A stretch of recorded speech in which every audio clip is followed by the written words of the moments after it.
마가복음 1장. 하나님의 아들 예수 그리스도의 복음의 시작은 이러하다. 예언자 이사야의 글에 보라, 내가 이제 내 심부름꾼을 보내어 내 길을 준비하도록 하겠다 라는 말씀이 있다. 또 너희는 여호와께서 예루살렘의 성전으로 가실 길을 광야에 뚫어 놓아라. 거친 사막을 평평하게 다듬어서 우리 하나님이 통과하실 큰 길을 닦아 놓아라 라는 말씀도 있다. 이 하나님의 사자가 바로 세례 요한이다. 그는 광야에서 살며 사람들에게 회개하고 세례를 받아라. 그러면 하나님께서 죄를 용서해 주실 것이다 라고 가르쳤다. 그때 예루살렘과 온 유대 지방 사람들이 요한에게 몰려와 자기들의 죄를 고백하고 요단강에서 세례를 받았다. 요한은 몸에 낙타털을 걸치고 허리에는 가죽띠를 둘렀으며 메뚜기와 들풀을 양식 삼아 살면서 사람들에게 이렇게 외쳤다. 나보다 더 능력 있는 분이 내 뒤에 오십니다. 그분은 너무도 위대하여 나는 그분의 신발끈을 풀어드릴 만한 자격도 없습니다. 나는 물로 세례를 주지만 그분은 성령으로 세례를 주실 것입니다.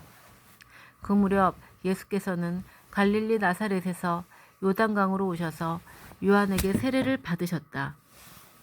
그런데 물에서 올라오는 순간 하늘이 열리며 성령께서 마치 비둘기처럼 자기에게 내려오는 것을 보셨다. 그때 하늘에서 음성이 들려왔다. 너는 내 사랑하는 아들이요 내 마음을 흡족해 하는 아들이다. 그 일이 있은 직후에 성령께서는 예수를 재촉하여 광야로 가게 하셨다. 예수께서는 거기서 40일 동안 들짐승과 함께 지내시면서 사단에게 시험을 받으셨는데 그동안 천사들이 그분의 시종을 들었다. 요한이 헤롯 왕에게 잡혀간 후에 예수께서는 갈릴리에 오셔서 하나님의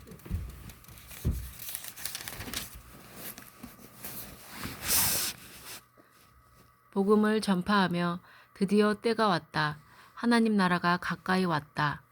너희는 회개하고 이 기쁜 소식을 믿어라. 고 말씀하셨다. 어느 날 예수께서 갈릴리 바닷가를 지나시다가 어부인 시몬과 그의 동생 안드레가 그물을 던지고 있는 것을 보셨다. 예수께서 그들을 불러 말씀하셨다. 나를 따라오너라. 내가 너희들을 사람 낚는 어부가 되게 하리라.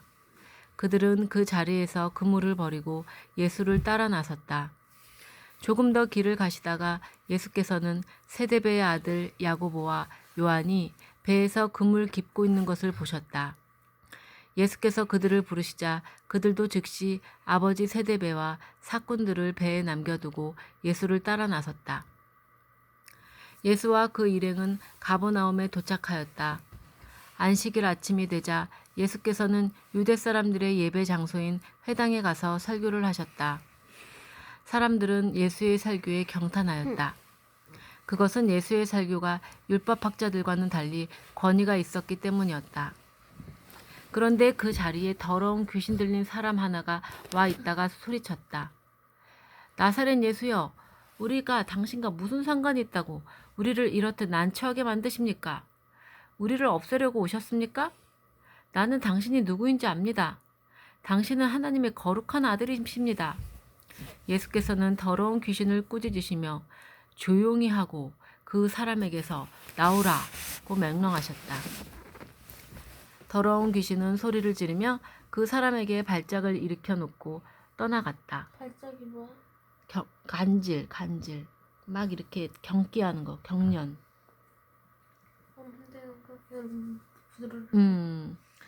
놀란 사람들은 흥분한 목소리로 거기서 일어난 일을 서로 이야기하였다.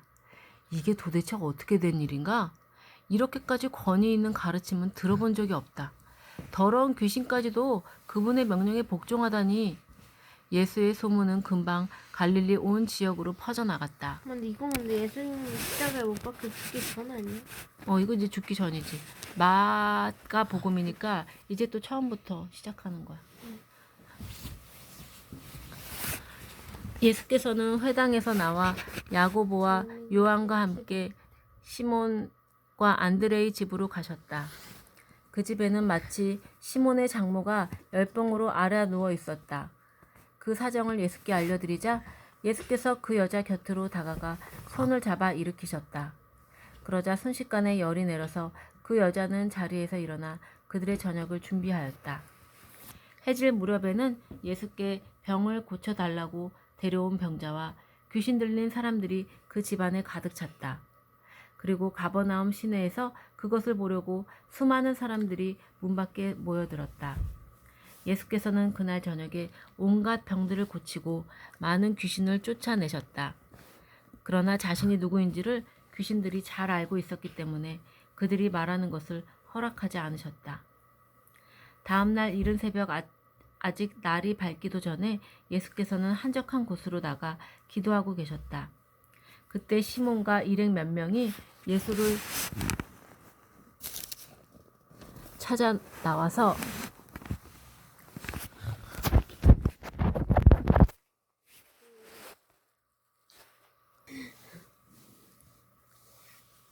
예수를 만나자 이렇게 말하였다. 모두가 선생님을 찾고 있습니다. 그러자 예수께서는 우리는 다른 이웃 마을에 가서 그들에게도 복음을 전해야 한다. 나는 이 일을 하러 왔다. 하고 말씀하셨다. 예수께서는 갈릴리 온 지방을 두루 다니시며 여러 회당에서 설교하시고 귀신 들린 사람들을 고쳐주셨다. 한 번은 나병 환자 한 사람이 예수 앞에 나와 무릎을 꿇고 간청하였다. 선생님께서는 하고자 하시면 저를 깨끗게 할 수 있습니다. 그를 불쌍히 여기신 예수께서는 그에게 따뜻한 손길을 내밀며 말씀하셨다. 내가 원하니 깨끗하게 되어라. 그 순간 나병이 그 사람에게서 떠나서 그는 깨끗해졌다. 그러자 예수께서는 그에게 엄하게 당부하셨다. 도중에 아무에게도 자랑하지 말고 곧장 제사장에게 달려가 검사를 받아라. 그리고 모세의 규정대로 나병 환자의 몸이 깨끗해졌을 때 드리는 예물을 드려 깨끗해졌다는 증거를 삼아라. 그러나 그 사람은 너무나 기쁜 나머지 제사장 앞에 이르기도 전에 예수께서 병을 고쳐주신 사실을 사방에 퍼뜨렸다. 결국 소문을 들은 많은 사람들이 몰려들어 예수께서는 마을로 다시 들어가지 못하시고 외딴 곳에 머물러 계셨다. 그래도 사람들은 예수를 찾아 사방에서 모여들었다. 며칠 후에 예수께서는 다시 가버나움으로 들어가셨다. 예수께서 돌아오셨다는 소문이 온 시내에 퍼지자 그가 묵고 계신 집 앞은 어느새 사람들로 가득 차 발 디딜 틈조차 없었다. 예수께서 그들에게 설교하고 계시는데 네 사람이 중풍병자 한 사람을 들것에 실어 데려왔다. 그러나 사람들이 너무 많아 예수께 가까이 데려갈 수가 없자 그 계신 곳에 지붕을 뜯어 구멍을 내고 누워있는 들것을 예수 앞으로 달아내렸다. 예수께서는 그들의 믿음을 보시고 중풍병자에게 말씀하셨다. 아들아, 내 죄는 용서받았다. 율법학자 몇 사람이 거기 앉아 있다가 속으로 생각하였다. 무엇이라고? 죄를 용서한다고? 이 사람이 어찌하여 감히 이런 말을 하는가? 이것은 하나님을 모독하는 말이다. 하나님만이 죄를 용서하실 수 있지 않은가? 그렇다면 이 사람은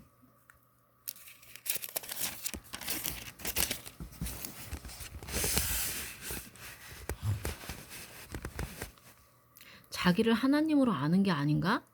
예수께서는 그들의 생각을 알아차리시고 말씀하셨다. 왜 너희는 그런 생각을 품고 있느냐? 이 중풍병자에게 내 죄는 용서받았다고 말하는 것이 쉬우냐?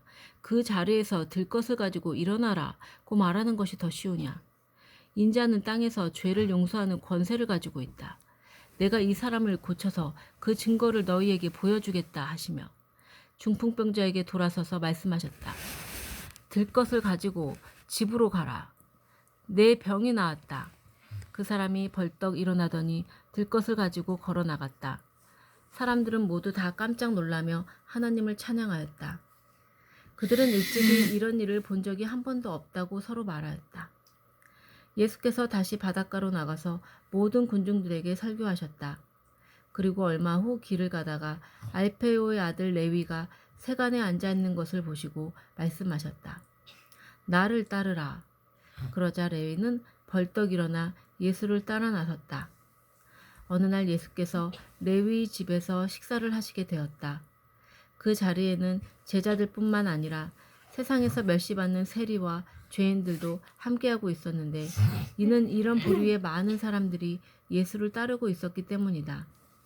그때 바리새파의 율법학자들이 예수께서 평판 나쁜 사람들과 같이 식사하신다는 걸 보고서 제자들에게 말하였다. 왜 당신네 선생은 저런 인간들과 같이 식사를 하는 거요? 예수께서 이 말을 전해 듣고 말씀하셨다. 건강한 사람에게는 의사가 필요 없으나 병든 사람에게는 의사가 필요하다. 나는 의인을 부르러 온 것이 아니라 죄인을 부르러 왔다. 요한은 제자들과 바리새파 사람들은 때때로 금식을 하는 일이 있었다. 하루는 어떤 사람들이 예수께 와서 요한의 제자들과 바리새파 사람들은 금식을 하는데 왜 선생님의 제자들은 금식을 하지 않습니까? 하고 물었다. 예수께서 대답하셨다. 결혼 잔치 때 신랑의 친구들이 신랑과 같이 있으면서 금식할 수 있느냐? 그들이 신랑과 같이 있으면서 굳이 음식을 거절해야 할 까닭이 없지 않느냐? 그러나 이제 신랑을 빼앗길 날이 올 텐데 그날은 그들도 슬퍼하며 금식할 것이다. 낡은 옷에 새 천조각을 대고 깁는 사람을 보았느냐? 그렇게 하면 새 천조각이 낡은 옷을 잡아당겨 전보다 더 크게 찢어지지 않겠느냐? 또 새 포도주는 낡은 가죽 부대에 넣지 않는다는 것을 알고 있지 않느냐? 그렇게 하면 새 포도주가 낡은 부대를 터뜨려 둘 다 버리게 되기 때문이다. 그러므로 새 포도주는 새 부대에 넣어야 한다. 안식일에 예수께서 제자들과 함께 밀밭 사이를 지나가시게 되었다. 제자들이 가면서 미리삭을 잘라 먹자 바리새인 몇 사람이 예수께 말했다. 왜 저 사람들은 안식일에 해서는 안 될 일을 하고 있습니까? 그러자 예수께서 말씀하셨다. 너희는 다윗 왕과 그 일행이 굶주렸을 때 어떻게 했는지 읽어보지 못했느냐? 아비아달이 대제사장으로 있을 때 다윗은 하나님의 전에 들어가서 제사장 외에는 아무도 먹을 수 없는 진설병을 먹었다. 그것도 율법을 어긴 것이 아니냐? 안식일이 사람을 위해 있는 것이지 사람이 안식일을 위해 있는 것이 아니다. 그러므로 인자가 곧 안식일의 주인이다. 예수께서 다시 회당에 들어가셨다. 그곳에는 마침 한쪽 손이 오그라든 사람이 와 있었다. 그날이 안식일이었으므로 예수를 미워하는 사람들은 예수께서 그 사람을 어떻게 하실 것인가를 눈여겨 지켜보고 있었다. 만일 그 사람을 고쳐주신다면 예수를 고소할 속셈이었다. 예수께서는 그 사람에게 일어나 이 앞으로 나오너라 하고 말씀하신 뒤 사람들을 향해 안식일에 착한 일을 하는 것이 옳으냐 남을 해치는 일을 하는 것이 옳으냐 안식일에 사람을 살리는 것이 옳으냐 죽이는 것이 옳으냐 하고 물으셨다. 그러나 아무도 대답하는 사람이 없었다. 예수께서는 그들의 마음이 굳어져 있는 것을 탄식하시며 그 주위를 둘러보신 다음 그 사람에게 내 손을 펴라 하고 말씀하셨다. 그 사람이 손을 펴자 그의 손은 전처럼 완전히 회복되었다. 바리새파 사람들은 회당에 나가 헤롯 당원들과 함께 어떻게 예수를 죽일까 그 방도를 모의하기 시작하였다.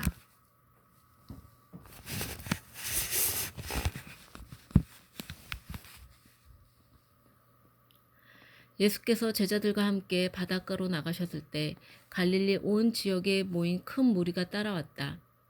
유대와 예루살렘과 이두메와 요단강 건너편 그리고 두로와 시돈 부근에서도 큰 무리가 모여들었다. 예수께서 이적을 행하신다는 소문이 사방에 퍼져나갔기 때문에 그것을 보러 온 것이었다.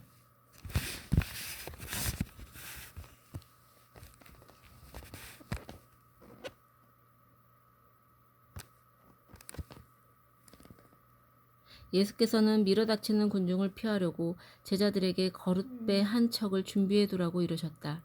이는 예수께서 많은 사람을 고쳐주셨으므로 병으로 고생하는 사람들이 앞을 다투어 예수를 만지려고 밀려들었기 때문이다. 또한 더러운 귀신 들린 사람들도 예수를 보기만 하면 그 앞에 엎드려 당신은 하나님의 아들이십니다 하고 소리를 질러댔다. 그러나 예수께서는 그들에게 자신이 누구라는 것을 세상에 알리지 말라고 엄하게 명령하셨다.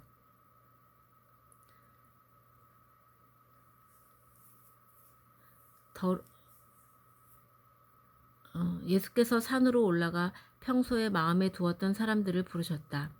그리고 그들이 가까이 오자 12사람을 뽑아 자신과 함께 있게 하셨다.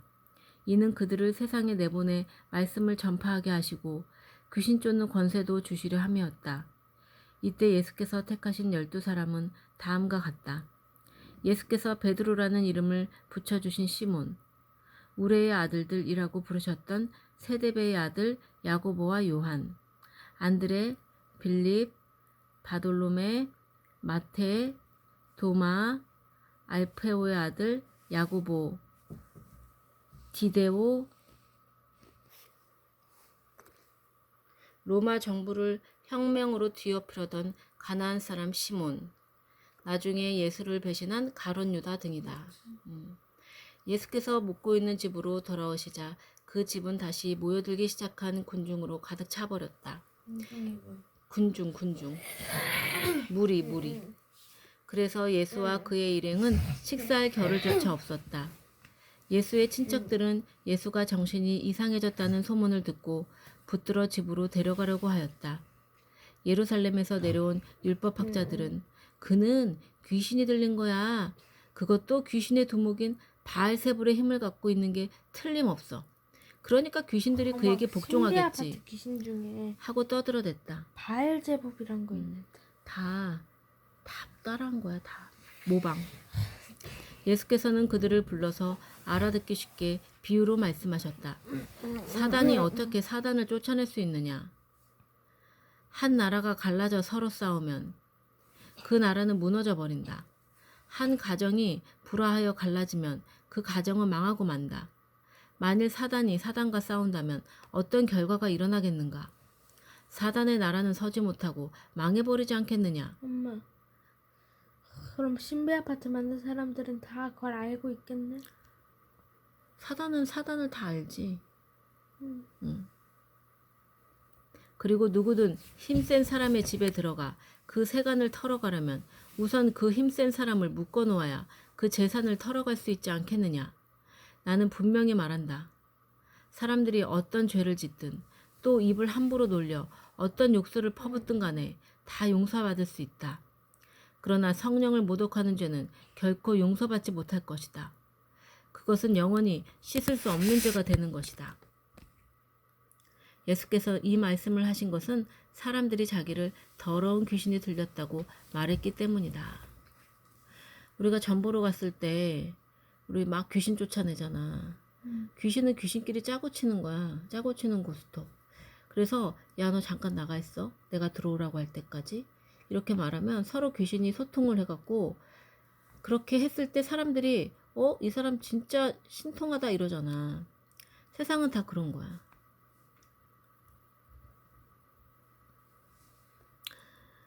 예수의 어머니와 형제들이 찾아와서 예수를 불러달라고 사람을 들여보냈다. 그때 집안에는 사람들로 가득 차 있었고 예수께서는 모인 사람들을 가르치고 계셨다. 사람들이 예수께 말하였다. 선생님의 어머니와 형제들이 밖에서 선생님을 찾고 계십니다. 예수께서는 누가 내 어머니이며 내 형제들이냐 하고 반문하신 뒤 둘러앉은 사람들을 돌아보시며 다시 말씀하셨다. 바로 이 사람들이 내 어머니요 내 형제들이다.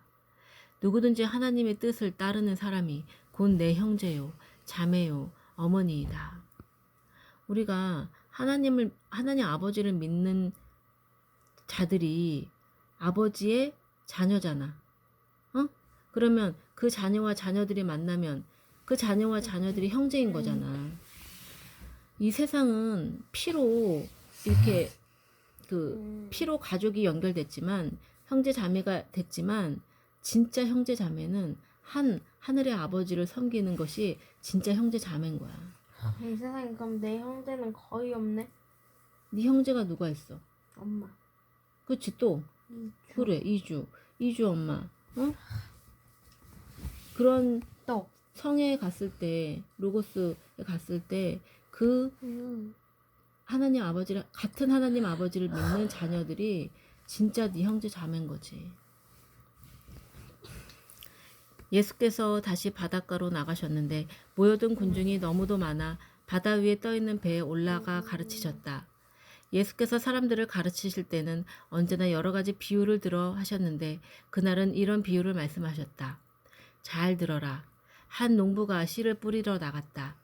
그가 자기 밭에 씨를 뿌렸는데 어떤 것은 길가에 떨어져 새들이 와서 쪼아 먹었고 어떤 것은 흙이 얇게 덮인 돌밭에 떨어져 썩은 곧 나왔지만 흙이 깊지 않아 해가 뜨자 뿌리도 내리지 못한 채 말라버렸다. 또 어떤 것은 가시덤불 속에 떨어졌는데 가시나무들이 자라서 그것을 덮어버렸기 때문에 열매를 맺지 못하였다. 그러나 어떤 것은 좋은 땅에 떨어져 싹이 나고 잘 자라서 30배의 열매를 맺었고 어떤 것은 60배, 어떤 것은 100배의 열매를 맺었다. 들을 귀가 있는 사람은 들어라. 이 씨 뿌리는 자의 비유는 굉장히 중요한데 씨를 뿌리는 자는 누구를 말하는 걸까? 씨를 뿌리는 자. 하나님. 그러면 씨는 뭐야? 우리 씨. 성령, 씨. 복음, 그렇지. 말씀. 그 다음에 밭은. 밭이 세상. 밭. 사람의 마음. 응? 그래서 하나님이 말씀을 사람의 마음에 뿌리는 거야. 자, 창세기에서 하나님이 뭐라 그러셨지?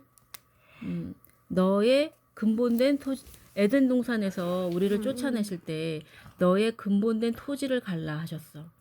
자, 근본된 토지는 뭐냐면 우리의 몸은 뭘로 만들어졌어? 흙으로 만들어졌잖아. 그러니까 근본된 흙, 너의 몸을 갈라는 거야. 너의 근본된 몸을 갈란데 그 몸을 갈라는 거에는 두 가지 뜻이 있어. 첫 번째는 진짜 우리가 몸을 갈아갖고 우리가 농사를 짓잖아. 농사를 짓고 씨를 뿌리고 수확하고 또 씨를 뿌리고 수확하고 이거를 반복하면서 니네가 영생할 수 있는 방법을 찾아보라는 거야. 그래서 이 땅에 보내진 거거든. 응? 그래서 우리가 그 시골에 있는 노인들한테 찾아가 보면 다 나이가 들고 농사를 매번 지으면서 다 나이가 들었어. 이제 죽을 때가 가까이 왔어. 그러면은 영생할 수 있는 방법을 찾았나? 못 찾았지. 그리고 또 한 가지는 우리의 마음밭을 가는 거야. 즉 율법을 통해서 그 율법을 지켜보려고 열심히 밭을 갈아봤을 때 그것을 100% 지킬 수 있는지 그거를 해보라는 거야. 하나님이. 두 가지. 너희 근본된 토지를 갈라는 뜻은 그런 뜻이거든. 그래서 우리가 하나님이 그 말씀을 우리 마음밭에 뿌렸을 때 그 60배, 100배의 열매를 맺은 마음밭은 뭐냐면 내가 이 율법을 지킬 수 없는 자이구나. 이 깨달은 사람의 마음밭이 그 열매를 맺을 수 있는 밭이라는 거야. 그런 마음을 갖게 되면 성령을 통해서 누가 오신다 그랬어? 예수님이 오셔서 우리에게 그 진짜 예수의 씨를 주신다 그랬지. 그래서 우리 씨가 없는 이 교회와 예수가 하나가 됐을 때 열매를 맺게 되고 그 열매가 60배, 100배의 더 풍성해지는 열매를 맺게 된다는 뜻이야. 들을 귀가 있는 사람은 들어라.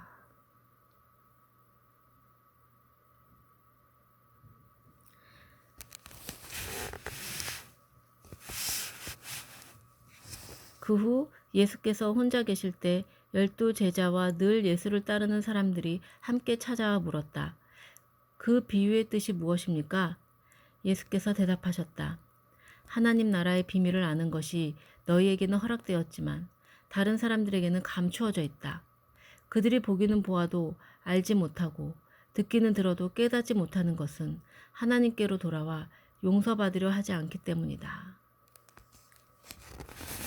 만일 너희가 이 간단한 비유를 알아듣지 못한다면 내가 말하려고 하는 다른 여러 가지 비유를 어떻게 다 알아들을 수가 있겠느냐. 내가 말한 씨를 뿌리는 농부는 하나님의 말씀을 전하는 사람이다. 길가에 씨가 뿌려진 것은 하나님의 말씀을 듣기는 하지만 마음에 받아들이지 않기 때문에 사단이 와서 그 말씀을 곧 잊어버리게 만드는 사람을 두고 하는 말이다. 돌밭에 씨가 뿌려진 것은 하나님의 말씀을 기쁘게 듣기는 하지만 그 마음속에 깊이 뿌리를 내리지 못하여 처음에는 잘 나가다가 박해가 시작되면 곧 넘어지는 사람을 두고 하는 말이다. 가시덤불 속에 씨가 뿌려진 것은 하나님의 말씀을 듣고 받아들이기는 하나 세상살이의 염려와 재물의 유혹과 기타 여러 가지 욕심이 하나님의 말씀을 그 마음에서 밀어내버려 열매를 맺지 못하는 사람을 두고 하는 말이다. 그러나 좋은 땅에 씨가 뿌려진 것은 하나님의 말씀을 진실하게 받아들임으로써 풍성한 열매를 거두는 사람, 즉 그 마음속에 심어진 씨가 30배, 60배, 100배의 열매를 맺는 사람을 두고 하는 말이다.